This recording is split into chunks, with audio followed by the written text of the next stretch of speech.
ദേവാലയത്തിലെ കാഴ്ചവെപ്പ്. പരിശുദ്ധ ദൈവമാതാവ് തന്റെ ശുദ്ധീകരണത്തിന്റെ നാൾ വന്നപ്പോൾ ഈശോമിശിഹായെ ദേവാലയത്തിൽ കൊണ്ടുചെന്ന് ദൈവത്തിന് കാഴ്ചവെച്ച് ശമയോൻ എന്ന മഹാത്മാവിന്റെ കരങ്ങളിൽ ഏൽപ്പിച്ചു എന്ന് ധ്യാനിക്കുക. മോശയുടെ നിയമം അനുസരിച്ച് ശുദ്ധീകരണത്തിനുള്ള ദിവസങ്ങൾ പൂർത്തിയായപ്പോൾ അവർ കർത്താവിന് സമർപ്പിക്കാൻ ജെറുസലമിലേക്ക് കൊണ്ടുപോയി. ലൂക്ക 2:22. ജെറുസലമിൽ ശിമയോൻ എന്നൊരുവൻ ജീവിച്ചിരുന്നു. അവൻ നീതിമാനും ദൈവഭക്തനും ഇസ്രായേലിന്റെ ആശ്വാസം പ്രതീക്ഷിച്ചിരുന്നവനുമായിരുന്നു. പരിശുദ്ധാത്മാവ് അവന്റെ മേൽ ഉണ്ടായിരുന്നു. കർത്താവിന്റെ അഭിഷിക്തനെ കാണുന്നതുവരെ മരിക്കുകയില്ല എന്ന് പരിശുദ്ധാത്മാവ് അവന് വെളിപ്പെടുത്തിയിരുന്നു.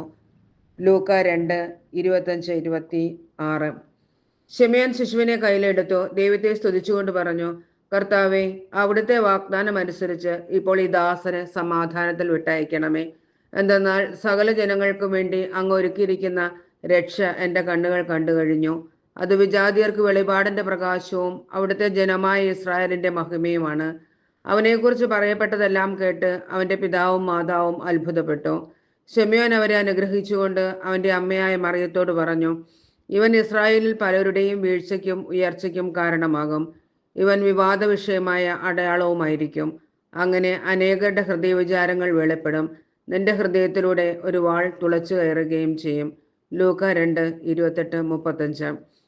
പരിശുദ്ധ അമ്മേ ദൈവമാതാവേ, ദൈവപ്രമാണങ്ങൾക്കും സഭാപ്രബോധനങ്ങൾക്കും വിധേയപ്പെട്ടുകൊണ്ട് വിശ്വസ്തതയിലും പ്രാർത്ഥനയിലും വളരുവാനുള്ള കൃപ ലഭിക്കാൻ ഞങ്ങൾക്ക് വേണ്ടി പ്രാർത്ഥിക്കണമേ. സ്വർഗസ്നായ ഞങ്ങളുടെ പിതാവേ, അങ്ങയുടെ നാമം പൂജിതമാകണമേ. അങ്ങയുടെ രാജ്യം വരണമേ. അങ്ങയുടെ തിരുമനസ് സ്വർഗത്തിലെ പോലെ ഭൂമിയിലുമാകണമേ. അന്നു വേണ്ട ആഹാരം ഞങ്ങൾക്ക് നൽകണമേ. ഞങ്ങളോട് തെറ്റ് ചെയ്യുന്നവരോട് ഞങ്ങൾ ക്ഷമിക്കുന്ന പോലെ ഞങ്ങളുടെ തെറ്റുകൾ ഞങ്ങളോടും ക്ഷമിക്കണമേ. ഞങ്ങളെ പ്രലോഭനത്തിൽ ഉൾപ്പെടുത്തരുതേ, തിന്മയിൽ നിന്ന് ഞങ്ങളെ രക്ഷിക്കണമേ. നന്മ നിറഞ്ഞ മറിയമേ സ്വസ്തി, കർത്താവ് അങ്ങയുടെ കൂടെ സ്ത്രീകളിൽ അങ്ങ് അനുഗ്രഹിക്കപ്പെട്ടവളാകുന്നു. അങ്ങയുടെ ഉദരത്തിന് ഫലമായി ഈശോ അനുഗ്രഹിക്കപ്പെട്ടവനാകുന്നു.